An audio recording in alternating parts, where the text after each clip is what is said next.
ठीक है नहीं थी। अब ये 3 रियासत स्वतंत्र थी तो इसमें होना क्या था भाई लोगों, क्या बोलते उसका नाम, 3 रियासतें कौन कौन सी थी, हैदराबाद वाली थी, हैदराबाद वाली थी, जूनागढ़ वाली थी, और कौन सी थी, कश्मीर वाली, कश्मीर वाली। तो जो हैदराबाद रियासत है, हैदराबाद रियासत को सैन्य कार्रवाई द्वारा, यहाँ का निजाम आर्मी रहता है हैदराबाद का, तो सैन्य कार्रवाई के द्वारा या पुलिस कार्रवाई के द्वारा सरदार पटेल वगैरह गए, उन्होंने वहाँ पे सैन्य कार्रवाई के द्वारा हैदराबाद को भाग में मिलाया। जूनागढ़ ये गुजरात में पड़ता है, ठीक है। हैदराबाद आज तेलंगाना की राजधानी है, ठीक। पहले हैदराबाद आंध्र प्रदेश में पड़ता था। तो जो ये हैदराबाद है, हैदराबाद को पुलिस कार्रवाई के द्वारा मिलाया गया। जूनागढ़ गुजरात में, इसको यहाँ पे हिंदू के संग ज्यादा थे, इसे यहाँ पे जन्म संग्रह किया गया, लोगों का मत पूछा गया, ठीक है।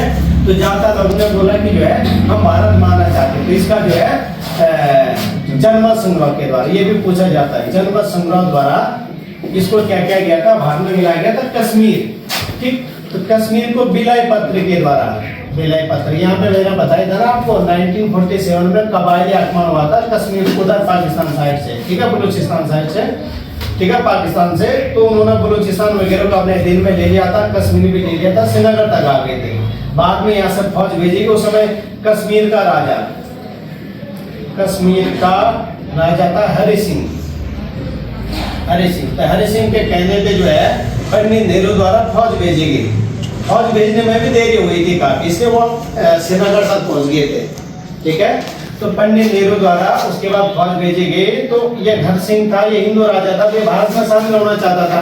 इसने बोला भारत में शामिल होना चाहते हैं, तो इसने विलय पत्र पर हस्ताक्षर करे, और हस्ताक्षर के बाद कश्मीर का भारत संघ में विलय किया गया। लेकिन कश्मीर के लिए पंडित नेहरू एंड पार्टी द्वारा क्या दिया गया था, धारा 370 दिया गया था, जो कि गलत कदम था, समझ गए। अब आपका क्या है ये, उस समय बल्कि आपने पढ़ा होगा कि major Somnath Sharma, major Somnath Sharma, Somnath Sharma Kumaon regiment से थे, कुमाऊं रेजिमेंट से थे।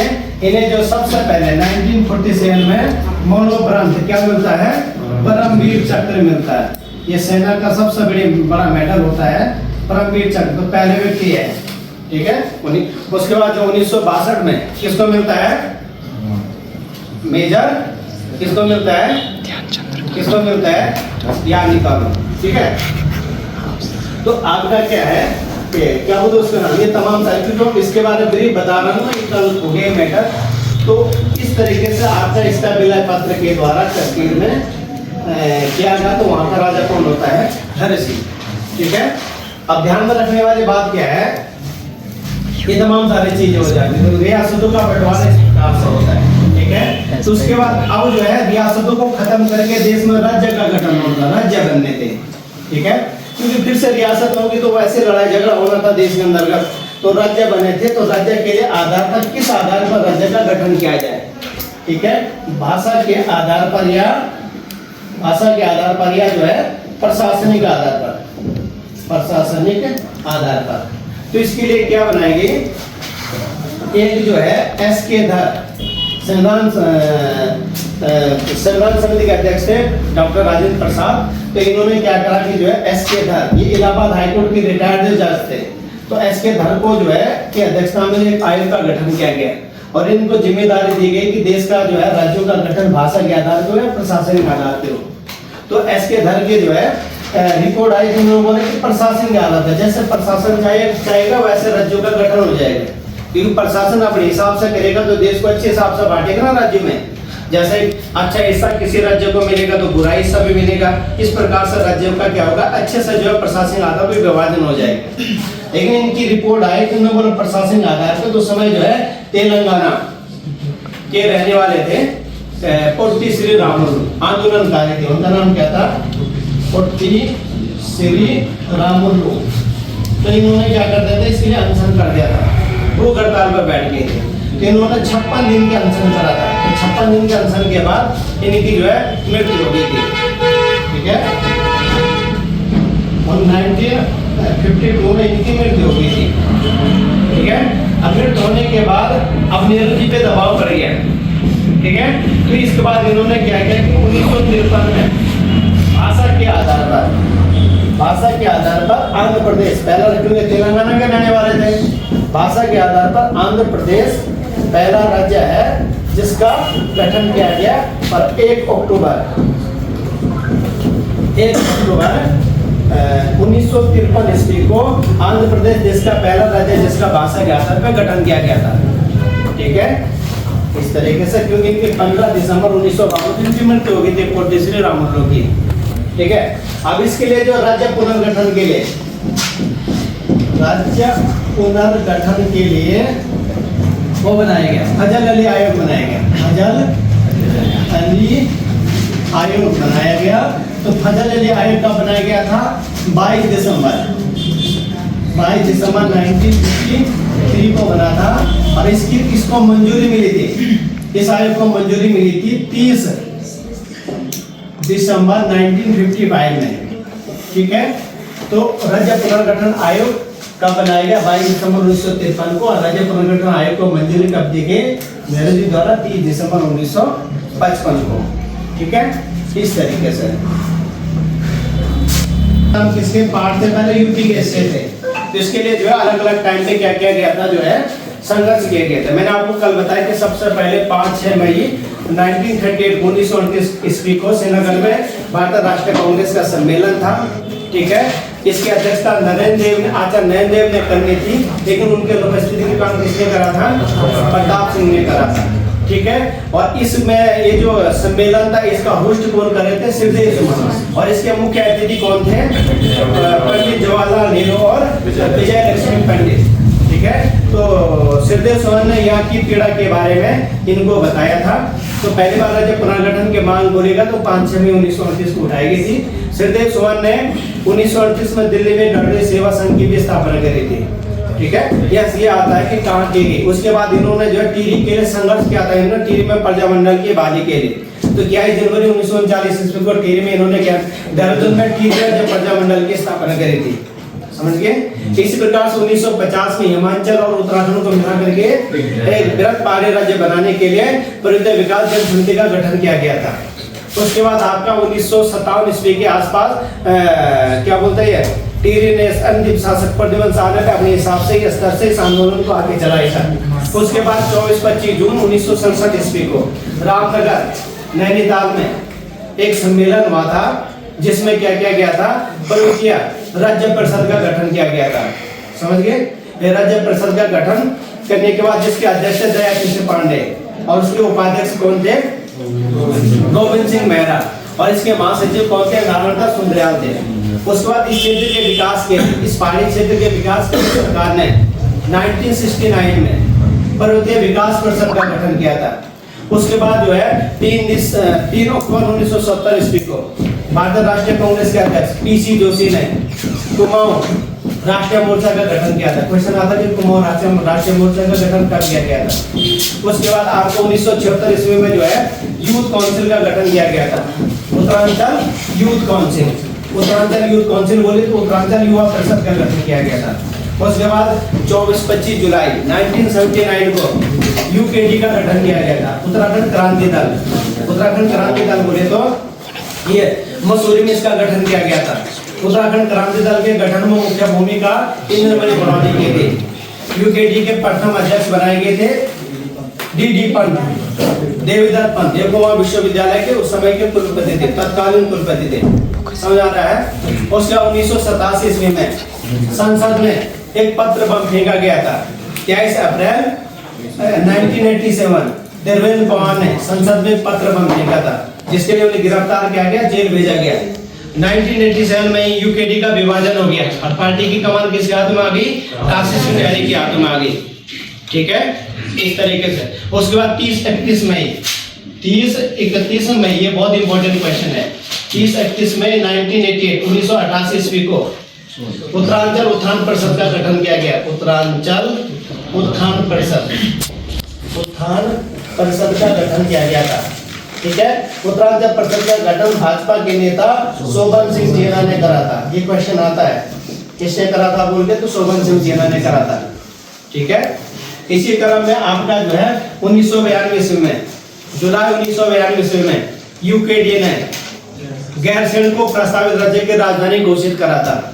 और 21 जुलाई 1992 ईस्वी में ही काशी सिंह ऐरी भी गैरसैंण गए थे और उन्होंने जो है प्रस्तावित राज्य की राजधानी चंदनगर के नाम से गैरसैंण को क्या करा था, राज्य की राजधानी के रूप में घोषित करा था।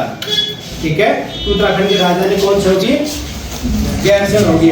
इसका नाम क्या रखा था उन्होंने, चंदनगर रखा था। उसके बाद 19 जनवरी 1993 ईस्वी में, ठीक है, मुलायम सिंह यादव ने क्या करा था, रमा कौशिक समिति का गठन करा था। रमा कौशिक समिति बोली तो देखो, रमा कौशिक नाम के व्यक्ति को गैरसैंण भेजा था उनकी अध्यक्षता में, तो समिति के अध्यक्ष कौन हो गए, रमाशंकर कौशिक। तो उसमें यह था कि क्या गैरसैंण को राजधानी बननी चाहिए और उत्तराखंड को पृथक राज्य मिलना चाहिए। तो रमाशंकर कौशिक समिति ने उत्तराखंड पृथक राज्य को मंजूरी दी और उत्तराखंड की राजधानी किसे की मांग किसे करी, गैरसैंण को। बोला कि ठीक है गैरसैंण, क्योंकि जो है सेंट्रल पॉइंट हो रहा था उत्तराखंड में कुमाऊं गढ़वाल के लिए, समझ गए इस तरीके से। उसके बाद जो है क्या बोलते हैं उसका नाम है, इन्होंने जून 1994 में इसे जो है लोकसभा में इसको अपनी मंजूरी दी थी। उत्तराखंड राज्य विधेयक रमाशंकर कौशिक समिति को जून 21 जून 1994 को 21 जून 1994 को क्या दी थी, मंजूरी दी थी, जो रमाशंकर कौशिक समिति बनी थी ना। और अगस्त 1994 में 8 पहाड़ी जिलों को काट करके, उस समय 8 पहाड़ी जिलों का उन्होंने एक प्रपोजल भेजा था केंद्र सरकार के लिए, जबकि जिले कितने हैं, 13 जिले, लेकिन उन्होंने 8 पहाड़ी जिलों वाला प्रपोजल भेजा था। उसके बाद उन्होंने जो है जून 1994 में ही आरक्षण की नीति लाए थे यूपी के अंतर्गत, जिसका विरोध किया गया क्योंकि आरक्षण सरकारी नौकरियों और शिक्षा के लिए था। ठीक है, वहाँ पे यूपी यादव वगैरह लोग बहुत ज्यादा रहते ना, तो उनके लिए, तो जिसके बाद यहाँ पे विरोध किया गया। उत्तरांचल परिषद के सदस्य इंद्रमणि बरौनी ने 7 अगस्त 1994 ईस्वी को इसके विरोध में अनशन पर बैठे थे और इसके एक सप्ताह बाद 15 अगस्त 1994 ईस्वी को काशी सिंह ऐरी भी भूख हड़ताल पे बैठे थे, यानी अनशन पे बैठे थे। समझ आ रहा है, ठीक है। इस प्रकार से जो है, जिसके बाद आपके बराबर उत्तराखंड में दंगे हुए थे। खटीमा क्षेत्र को उत्तराखंड में शामिल करना है नहीं करना है, इसके लिए खटीमा गोलीकांड हुआ था।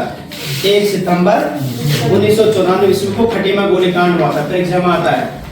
ठीक है, इसमें 25 लोग मरे थे पुलिस गोलीबार में। इसमें क्या चल रहे थे, छात्रों का आंदोलन हो रहा था, तो पुलिस फायरिंग में 25 ऑफिशियल डेटा है। उसके बाद आपका जो 2 सितंबर 1994 ईस्वी को मसूरी कांड हुआ था। 1 सितंबर 1994 ईस्वी को मसूरी गोलीकांड हुआ था, मसूरी के झोला घाट में। यह गोलीकांड कहाँ हुआ था, मसूरी के झोला घाट में हुआ था। उसके बाद जो है 2 अक्टूबर 1994 ईस्वी को 2 अक्टूबर 1994 ईस्वी को कुछ आंदोलनकारी 2 अक्टूबर पे दिल्ली जा रहे थे, काहे के लिए, धरना प्रदर्शन के लिए। ठीक है, तो इन्होंने क्या किया कि जो है मुजफ्फरनगर तिराह पे पुलिस वालों ने लाठीचार्ज और गोलीबारी कर दी, जिसे जो मुजफ्फरनगर के रामपुर तिराह में, मुजफ्फरनगर के रामपुर तिराह में, इसे इसलिए मुजफ्फरनगर कांड या रामपुर तिराह कांड के नाम से भी जाना जाता है। समझ आ रहा है, क्योंकि इससे पहले भी रैलियों का दौर बराबर चल रहा था। 1972 ईस्वी में पहली बार दिल्ली के बोर्ड क्लब पर धरना दिया गया आंदोलनकारियों द्वारा। 1972 ईस्वी में दिल्ली के बोर्ड क्लब पर धरना दिया गया। उसके 1973 ईस्वी में दिल्ली चलो की पैदल यात्रा निकाली गई, बद्रीनाथ से दिल्ली के बोर्ड क्लब तक पैदल यात्रा निकाली गई, जिसका नेतृत्व इस क्षेत्र के विधायक प्रताप सिंह नेगी ने करा था। समझा रहा है, इस तरीके से। इसी प्रकार से जो है, जो मुजफ्फरनगर कांड हुआ था, यानी रामपुर तिराह कांड हुआ था, उसके बाद आपके 25 जनवरी 1995 ईस्वी को 25 जनवरी 1995 ईस्वी को संविधान बचाओ की यात्रा निकाली गई थी। सुप्रीम कोर्ट से राष्ट्रपति भवन तक काय यात्रा निकाली गई थी, संविधान बचाओ यात्रा निकाली गई थी। समझ गए। उसके बाद 15 अगस्त 1996 ईस्वी को एच.डी. देवगौड़ा ने, जब राज्य की मांग ज्यादा बढ़ने लगी, तो एच.डी. देवगौड़ा ने लाल किले के प्राचीर से भाषण दिया था। ठीक है, और पृथक राज्य की घोषणा करी थी, उत्तराखंड अलग राज्य को मंजूरी दी थी। समझ आ रहा है। उसके बाद आपका जो है 27 जुलाई 2000 को पृथक राज्य विधेयक लोकसभा में भेजा गया। 27 जुलाई 2000 को पृथक राज्य विधेयक कहाँ भेजा गया, लोकसभा में भेजा गया। लेकिन उसके बाद 2 दिन बाद 29 जुलाई 2000 को एक जॉर्ज कमेटी का गठन किया गया। किस कमेटी का? जॉर्ज कमेटी का गठन किया गया। और जॉर्ज कमेटी का गठन इसलिए किया गया कि क्या पंतनगर वाले क्षेत्र को यानी उधम सिंह को उत्तराखंड में शामिल करना है नहीं करना है। तो जॉर्ज कमेटी की रिपोर्ट आई, तो जॉर्ज कमेटी की रिपोर्ट के अनुसार उसे उत्तराखंड में शामिल किया गया पंतनगर को। समझ गए? ये क्वेश्चन आएगा कि कौन सी कमेटी बनेगी पंतनगर को उत्तराखंड में शामिल करने के लिए? George committee. और गैरसैंण को प्रस्तावित राजधानी बनाने के लिए रमनशंकर कौशिक समिति। इस प्रकार से चीजों को ध्यान में रखना। समझ गए? इसके बीच में बहुत सारी चीजें हैं, लेकिन मैं आपको सिर्फ फैक्चुअल बातों पर बात कर रहा हूँ। समझ आ रहा है? उसके बाद 1 अगस्त 2000 को लोकसभा उत्तराखंड पुनर्रचना विधेयक पास हो गया था। 10 अगस्त को राज्यसभा पास हो गया था। समझ गए? उसको 28 अगस्त को राष्ट्रपति के.आर. नारायण, उस समय के राष्ट्रपति के.आर. नारायण ने हस्ताक्षर करके मंजूरी दी थी। कोई भी विधेयक जब तक राष्ट्रपति का हस्ताक्षर नहीं हुए तब तक कानूनी माना जाता है। ठीक है? और एक बार आपको पता आर्टिकल 2 और 3 में संशोधन हो गया तो उसको फिर जो है संविधान संशोधन प्रक्रिया भाग 20 यानी आर्टिकल 360 के द्वारा दोबारा संशोधित नहीं किया जा सकता है। और एक बार राज्य का गठन हो गया तो फिर परमानेंटली हो गया। समझ गए? आर्टिकल 2 और 3 बता रखा ना मैंने आपको। ठीक है? इस प्रकार से इस तरीके से आपका ये क्या बोलते हैं 9 नवंबर फिर राष्ट्रपति की मंजूरी मिलने के बाद 9 नवंबर 2000 को अलग उत्तराखंड मिल गया हमें। उसके बाद हमें जो प्रतीक चिन्ह 1 अप्रैल 2001 से मिलते हैं। राज्य प्रतीक चिन्ह कब से मिलते हैं? 1 अप्रैल 2001 से मिलते हैं। समझ आ रहा है? जिसके तहत जो है देश के प्रथम मुख्यमंत्री, सॉरी देश बोल रहा मैं, उत्तराखंड के प्रथम मुख्यमंत्री क्या नाम उनका? नित्यानंद स्वामी। दूसरे मुख्यमंत्री भगत सिंह कोश्यारी। तीसरे मुख्यमंत्री एन.डी. तिवारी, नारायण दत्त तिवारी, जिन्हें विकास पुरुष के नाम से भी जाना जाता है। समझ आ रहा है? लेकिन ये तीसरे तो नंबर से, लेकिन निर्वाचित पहला मुख्यमंत्री है। नित्यानंद स्वामी अंतरिम मुख्यमंत्री है। जो प्रधानमंत्री और मुख्यमंत्री बिना चुनाव के बनाए जाते उन्हें अंतरिम बोला जाता है। जैसे पंडित जवाहरलाल नेहरू पहले अंतरिम मुख्यमंत्री प्रधानमंत्री थे, 1947 में बनाए गए थे ना। पहली बार आम चुनाव तो 1951 में हुए थे। 1951 में हुए थे ना पहली बार आम चुनाव, लोकसभा चुनाव हुए थे। समझ आ रहा है? तो इसी तरीके से आपके जो है प्रथम निर्वाचित मुख्यमंत्री बोलेगा तो एन.डी. तिवारी, लेकिन तीसरे नंबर का मुख्यमंत्री बोलेगा तो एन.डी. तिवारी। ये 2 बार यूपी के भी मुख्यमंत्री रह चुके हैं। समझ आ रहा है? प्रथम राष्ट्रपति कौन बने थे? सुरजीत सिंह बंडारा। सॉरी राज्यपाल सुरजीत सिंह बंडारा। दूसरे राज्यपाल कौन बने थे? सुदर्शन अग्रवाल।